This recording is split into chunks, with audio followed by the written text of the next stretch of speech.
Hey, what is up, everyone? This is Ete with another episode of Eco Lawn Science. Today we are on film, so we got some cameras, so feel free to look that way. But my guest today is Doug Dickie, and if you have been following the show, one of my very first episodes and my first interview, besides just me ranting about things, was with Doug, and it was really well received. It's one of the highest listened to episodes, and he actually happened to be back in the area, back in town, and so we were able to coordinate, and here we are. He's got a new product. Well, he's had it for a while, but it's a new product to the show we're going to talk about. It solves a real problem. So please, we're going to talk about the problem first. But yeah, so Doug Dickie, how you doing, man? I'm doing good. Thanks for coming back in. Thanks for having me. Awesome, man. So Doug, let's just jump in. Okay. Because I like to get right to the point.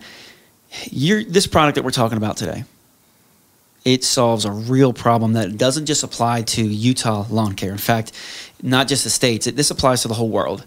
Algae. Yeah, algae. And I don't think people understand how dangerous it is. And I also think people, they may see articles, because there are articles throughout the world about what's happening. But many either they may not understand it, or they may misinterpret it and take the blame and put it on other people, other industries. So if you could help us first address the problem a little bit. Sure. Tell us a little bit about what the algae is doing. Why is it so dangerous? Well, first off, there's, I think in the books, there's about 2,000 types of algae. The ones that cause problem, 10 or 11 types. You know, most people hear about blue-green algae and chlorella and other things like that that people consume. They have some beneficial aspects to it. But the algae, like string algae that you find in water systems, it's simply a plant, a noxious plant that's trying to grow and has a food source. Okay. So all plants essentially need nitrogen-carbon balance and some energy, oxygen, and water. Sure. Algae is the same way. And the nutrients that they mostly need is nitrogen, which is in water solution often, and phosphorus. And those happen to be two fertilizers that are widely used. You talked about receiving the blame as, you know, fertilizers used to make their way to some sort of water source. And then when there is extra of that, the algae will take over and grow. And of course, sunlight's very important. One of the things that's not well known is the algae has sort of 3 set blooms in it. So even if you attack it, it's going to try to bloom 2 more times if you rob it of different things. So there's like a 45-day window for most places to try to slow it down. In you know, cities where there's lakes, there's ponds, it can become really, really bad. The odor coming off of it, it kills fish. It's found a way to create these cyanotoxins to affect people swimming in the water, dogs. You hear about dogs dying all the time. One of guys that works for me keeps postings of algae problems throughout the world. Yeah. And he's got thousands in just the last couple of years. And you said the world, so we're talking, and I know sometimes they're referred to as dead zones, and I've seen pictures and maps of where the runoff gets into the waterways, and just on that, I mean, it could be miles long of dead animals. And it's horrifying. Like if you saw a map, and that's what I mean by the blame. Sometimes people might just see that and get angry at the agriculture, at the fertilizing companies. Sure. But it is a real issue. And even here in Utah, I know this summer, I saw an article that like we had to shut down, actually Utah Lake, I don't know if you knew this, it was shut down for a bit this year because of the algae bloom, because it got so dangerous. Yeah, a couple dogs died last year. It was shut down. The year before, it was even worse. It has to do with timing. Some years where it gets warm quicker. There's all of these balance things. So you have bad guys, you have police. You have this balance. If you have more police in an area, there's less bad guys. Yeah. And vice versa.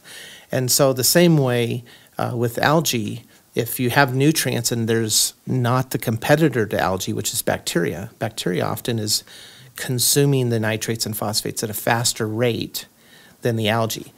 You have plants, you have fish that are donating nitrates to the water through their urine. And so you have this combination of everything competing for this food source, the nitrogen phosphate. And you mentioned cattails. Yeah. Again, it's pulling nutrient out and sending it into the water. So Right. it's increasing the water solution. If there's a large biological population there, Okay. then it stays balanced. And everything really is about balance. You come in and kill one thing off, even if it's the algae. Yes. Now you cause an imbalance, and now you have this oscillation that happens for several years till it reaches a new balance. Which two things. So one, you mentioned the cattail. So that was pre-interview, just for those who wonder what he's talking about.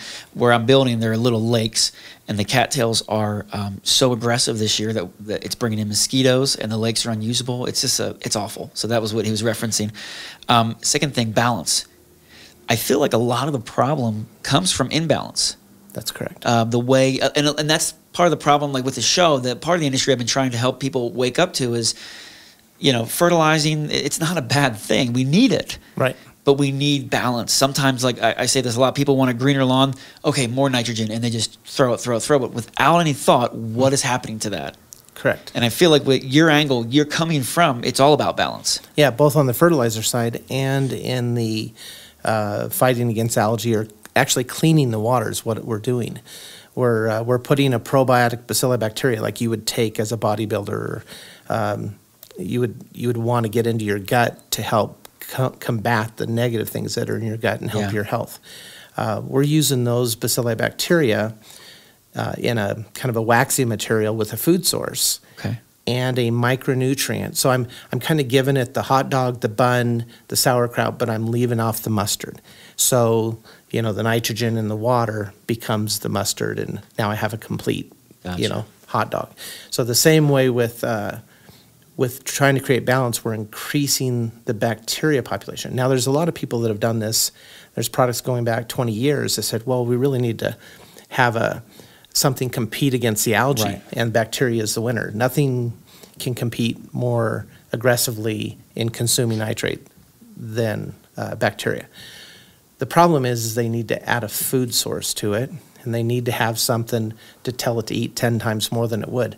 Bacteria will typically consume and then slow down.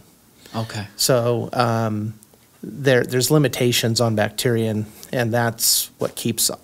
I mean, the only thing that would live on the earth would be bacteria if there wasn't limitations, right? Because it eats everything. It eats metal. It eats nuclear waste. I mean, it consumes everything.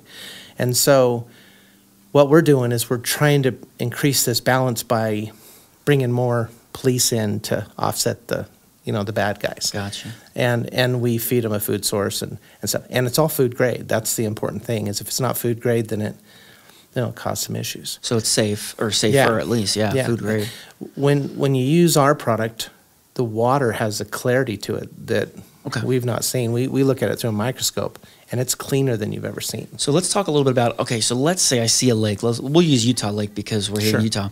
And the lake, it has this problem, this algae imbalance. Yeah. And there's potentially dead animals. It's unhealthy to the point that it gets shut down. That, let's say they're there and I call you and I say, Doug, let's try this algae block. Tell me a little bit about what's the experience there. Yeah, the first thing, of course, is there's this rule by the EPA that you can't put bacteria in and of itself. They're trying to protect it from people putting all kinds of materials in there. So you have to get a variance from the EPA to treat a lake. They do it all the time. If they're spraying mosquitoes, for instance, over a lake, they get a variance for that. But essentially, we would get a permission from EPA. They would say, yeah, it's safe, naturally occurring, this is fine. Allow us to put it in. We go and put it in the worst areas. And typically within a couple days to a week, the bacteria has depleted the nitrate and phosphates that are in the water, their food source. Right. And now they're attacking other things that have nitrate in them, like the algae. So often the algae will literally disintegrate, release the bloom that day, and you'll see what was connected to the floor of the lake is now floating over to the edge. And so you will physically see it clear out. Yeah, we see the same thing with milfoil and other weeds. Everything has to compete for nitrogen. And if you starve the nitrogen out of the water, then everything else starts to die. And the neat thing is fish are constantly pushing, so it doesn't harm fish. Birds, it doesn't harm birds. It doesn't harm anything. The only place that we have challenges is, let's say you have a pond at your house and it's close to balance, and we put in a lot of this product. We would draw the nitrogen away from some of the other plants, the lilies and things. So you just have to, we have it such that it's in a small block, and you put it in based on the amount of water. Never have to worry about that. It's the right amount for over abundance of nitrogen in the water. So do you have any, I'm assuming you have some examples. You've tested this product and had some results. Yeah. Case studies. Can you tell me a little bit about your experience? Well, originally, I was selling my fertilizer to some potato farmers up in Washington State. And one of them... What's a potato? A potato farmer? A potato. A potato. A potato. Oh, no, I'm just kidding. Yeah. I guess that's a Washington... I heard that. I was like, what is he talking about? All right. Yeah, potato no, I'm farmer. Just you say it. And anyways, he was having some real challenges. He had lost his second guy that was cleaning the pond, so the canal water flows into a pond, and then they, of course, irrigate the potatoes. It was full of algae, and I told him, I said, I know somebody has a product. I had talked to a lady previous year about taking care of some algae and some other things. And so she, I asked her about it. She said, well, we can put something together for you at, at this ratio, whichever. And I told him I'd take care of it. And ever since then, we've been treating every one of his ponds that supplies to a potato field, because you can't not have water for 2 hours through the night while the screen's clogged. And so he's hired us to go ahead and treat all those ponds. So we have several ponds up in Washington that we treat on a weekly basis to make sure that water always flows. And it's the cleanest water that you've seen. You can see the dirty, nasty water of the canal coming in, and the cleanest water that he's putting on. And he's actually seen an increase in his yield by providing a better water. So it sounds to me this isn't just a local product. I mean, this could be, we've already talked about, this is a global problem. Correct. So this product could help out in a big way on a global scale. Yeah. I mean, you could clean up lakes that haven't been usable in places where people are desperate for water. Yeah, and we do. We get calls for areas where they had fertilizer spills. Yeah. And if we're not using one of our remediation products that on the fertilizer side, then we're using the bacteria on this to clean nitrates out of soil on dairies, for instance. That's a big, big issue. Okay. And, typically the nitrate flows through pretty quickly. The phosphate sits on the surface. So it's a different treatment whether you're going for specifically phosphate. Because bacteria only eat phosphate every 5th or 6th time that they consume. So nitrate's much higher need for them than phosphate. So what is your vision with this product? Like, where do you hope it can go? Where do you see it going? What do you think it can do? In the beginning, we just wanted to solve, that farmer's problem. Yeah. And then we saw, and that was in a larger bag, kind of a gelatin bag that we'd apply the product in. With these blocks, we had these made specifically for small ponds and like, water troughs. So like a homeowner, maybe a homeowner has a pond or a feature? We had some cattle guys that had 50 ponds with all their cattle. I'm sorry, not ponds, troughs. Okay. And so we wanted to first try it and see how that would do. And it cleaned it up in a week, all these troughs. They'd never seen anything like it. Middle of the summer, tons of algae. Didn't even have to clean the algae out and start fresh. So then from there we thought, there's a lot of people out there that need it. And we put it in a few stores, about 20 stores, and we couldn't keep it on the shelf. We're selling a tub of 40 of these a day. Wow. And from there, we got it out into we're in about 10 states right now through some distributors, some wholesale distributors, and it's taken off. We've actually gone into making smaller size for chickens. Apparently, there's a massive poultry algae issue in their water troughs because they're so small. Sure. And then, egg farms, places like that we're moving into.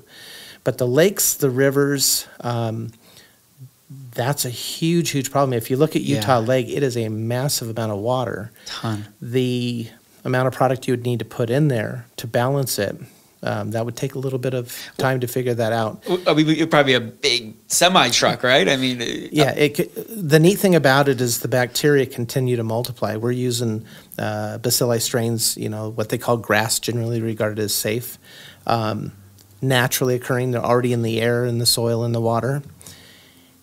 Being able to build up that balance, we get what we think is 8 to 10 days of duplication. And the bacteria are duplicating, 30 Gotcha. seconds to every couple minutes. So we're multiplying them exponentially.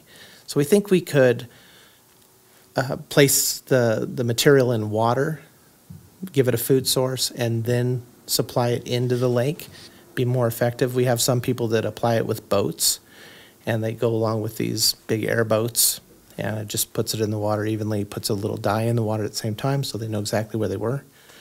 And they're already doing this on lakes. Up in Washington State, Gotcha. they treat quite a few.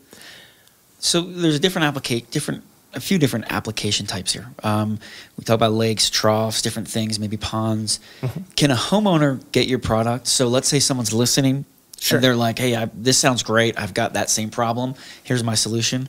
Can they just get? How does it work? And how do they know how much to get? So Very, very good question. The blocks that we have are about the size of a small soap. and they're sitting right there for those who Yeah. are watching. Okay, so for the video, they're right there. Yeah, so it's we actually use a soap dye Okay. maker for it. That will last in let's say a 500-gallon tank. That'll last easily 180 days. We say 45 to 90 because we hope people buy 2 of them, but it ends up lasting a lot longer than they think. We'll have people with 10 and 20,000 gallon koi ponds where they have fish that are worth $20,000 a piece. These rare type fish. And they can never keep them clean because they have so many fish. They'll put in 3 or 4 of these, which you would think, okay, that's 1,500 gallons. Well, it's 20,000 gallons, let's say, on some of these koi ponds. And 3 of them will clean it up in a period of 3 weeks. Wow. And so they'll go and they'll buy a whole tub from a store and place a few in there. They'll put it in different areas, and it's just phenomenal. We get people that take the time to track me down, to call me, to get my cell phone number, to call me directly and say, "You won't believe it." I go, "Yeah, I will." And they say, "No, it cleaned it. I mean, for 10 years we've never been able to clean it, and this cleaned it." Wow. And I'm like, that's fantastic. What about for companies? I mean, I'm just thinking to myself as a service company owner, I'm thinking, wow, there's a lot of lakes. Even like I said, the neighborhood that I'm building in, there are lakes that are just all kinds of problems.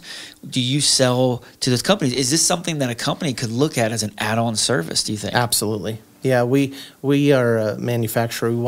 We sell through our website at c1grow.com or algaeblock.com. You can go to there. Okay. And they can buy the individuals or whichever. But if you want to be a distributor, there's a really good markup on this, and so you can make some money, sell it to other people, and make it worth your while, anyways.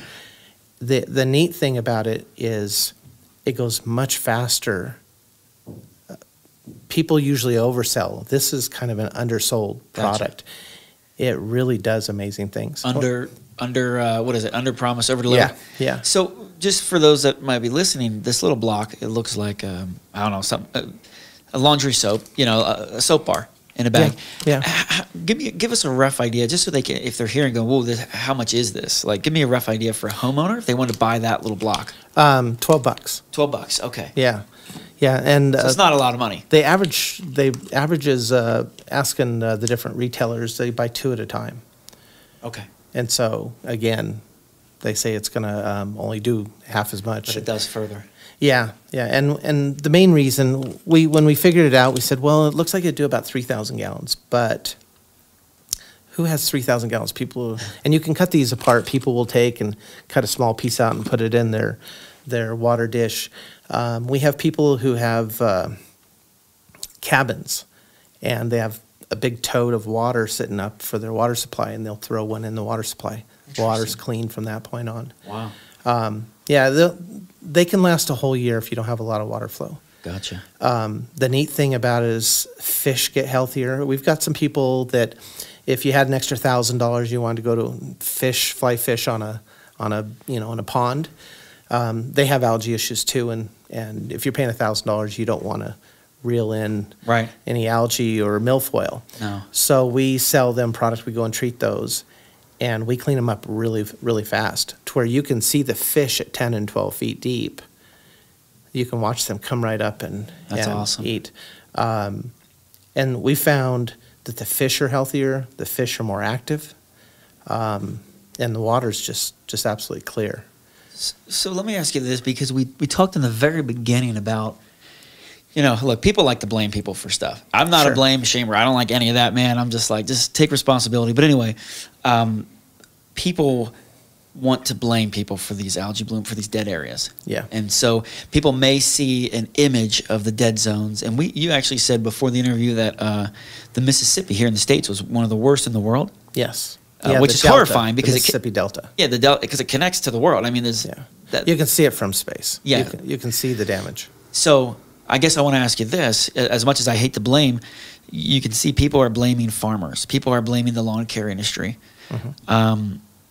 What are your thoughts on where is this coming from? And knowing that we both love farmers and we're both in the lawn care industry. Right. Well, if you go back to our first conversation that we had, where I talked about plants are really after energy.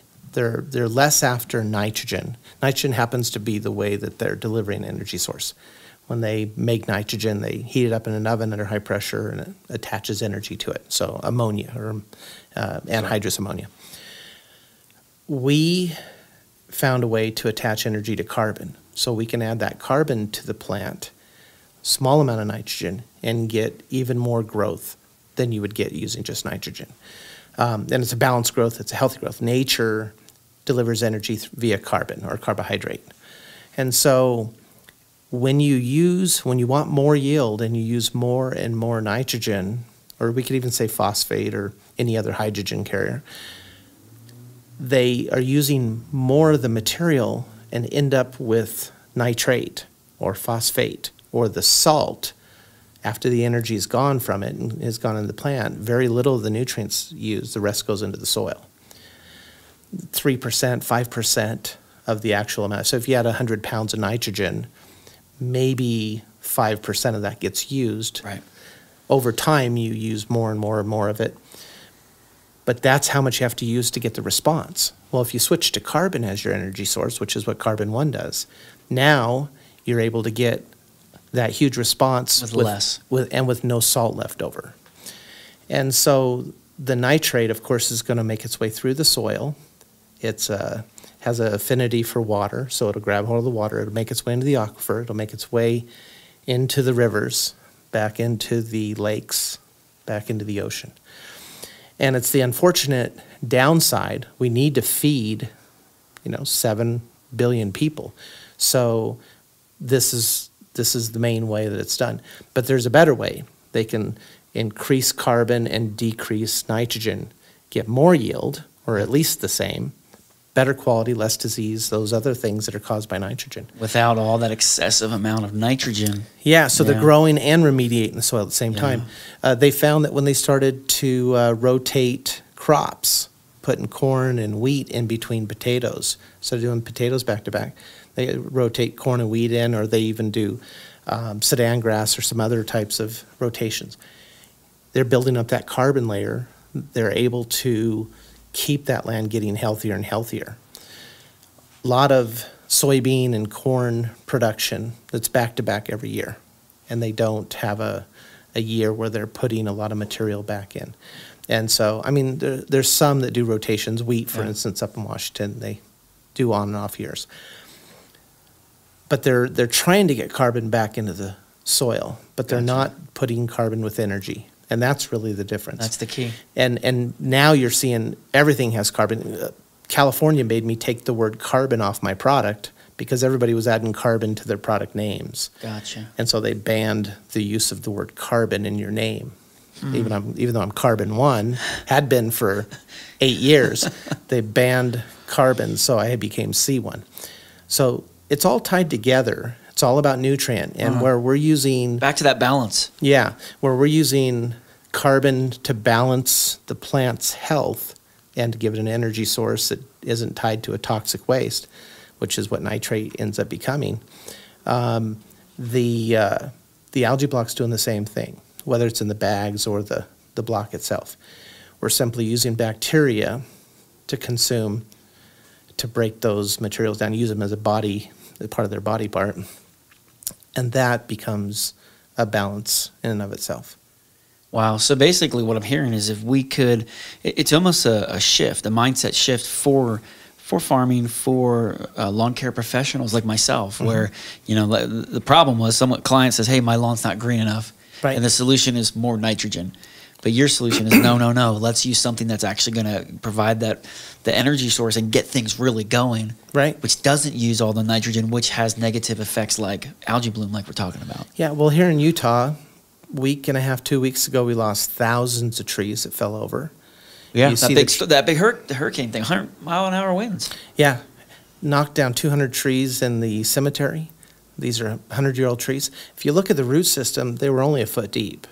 Wow. So what's happening is to grow grass, you have to reuse nitrogen all the time because the grass is being mowed. If we mowed our tomato plants, we would never get any tomatoes off of it. So you have to continue using nitrogen. Well, that nitrogen that's not used by the plant flows down through the soil, hits the tree, which has all its leaves, isn't being mowed. Yeah. And causes that tree to push more foliage and limit its root system. So now that tree gets a weaker root system every year, and by the time they're 10 or 15 or 20 years old, the root system is very, very shallow. And when you use carbon with energy instead of nitrogen with energy, you're able to push that root deeper and deeper. Carbon pushes roots. It's the carbon flow of the plant that pushes the roots down before the nutrient pushes the leaves up. Which is what we saw for those of you who don't live in this area. About 2 weeks ago, a storm came through. It was kind of weird, but it was over 100-mile-per-hour winds. And I saw videos. He's talking about hundreds of trees. I just saw a few, but 40, 50-foot, like, old spruce trees, beautiful trees, like ripping out of the ground, almost hitting cars. Yeah. And so what you're saying is if we had this more carbon with the energy source, we would have had a deeper root system, and we would not have lost those trees as easily. Yeah, so nature and the timings of trees, or really any plant, is spring and fall. It pushes roots. Yeah. Any other time, it's just going to sit there until it comes spring or fall. That's why we plant trees at that time. Well, our product forces root growth on demand. So if they were to stand this tree back up, we could bark treat the tree and force roots to grow back in, and the roots would be there within 2-3 weeks, and that tree would be standing up again. We actually have some people doing that are standing the trees back up, using some wires to hold them up while they bark treat the product to force the roots. And we get 1 to 2 feet of roots in a week. Wow, look at us. We got off topic again. We were talking about algae bloom, and here we're talking nerds talking about carbon and soil. Sorry. So let me ask you this, Doug, as and we're going to do another episode actually with Doug on that. As we wind down on this conversation of algae block, I love the product. I haven't used it yet, so I can't speak to the results, but I know you, and I've been really impressed, and I really like the solutions that you're providing for the problems that we have. This is a huge problem around the world.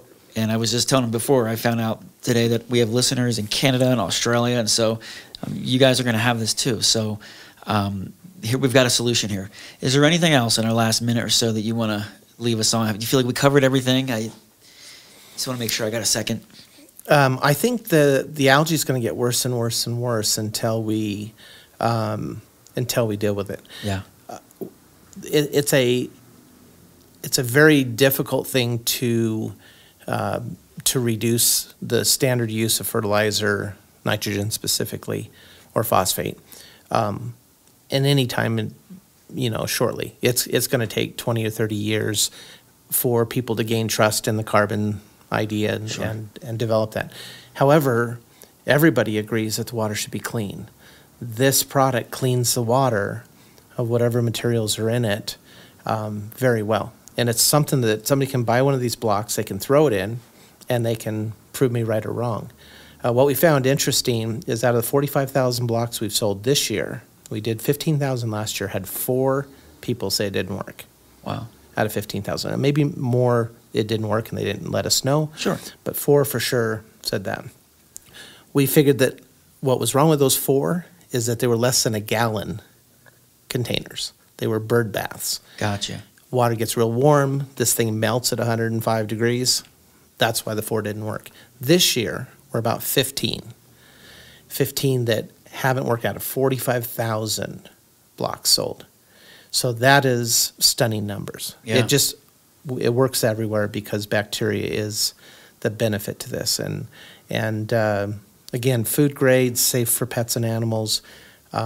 We find is just very simple, inexpensive to put this in for $12. Yeah. And maybe last year the whole year, absolutely inexpensive. So trying it, putting it in, that I think 99.9% will have success with that. Awesome. Doug, thank you for your time today. Excited about this product. I'd love to get some listeners try it out, and if you do try it out, send us the results. Absolutely. Before and after pictures, that's what we show on our website, before and after pictures. Awesome. Thank you again. You can go to c1grow.com or algaeblock.com. Correct. Okay, to get the product if you're interested. Doug, thank you for your time, for dropping by. Absolutely. Appreciate it. This is Ete, and thank you guys for checking another episode of Eco Lawn Science.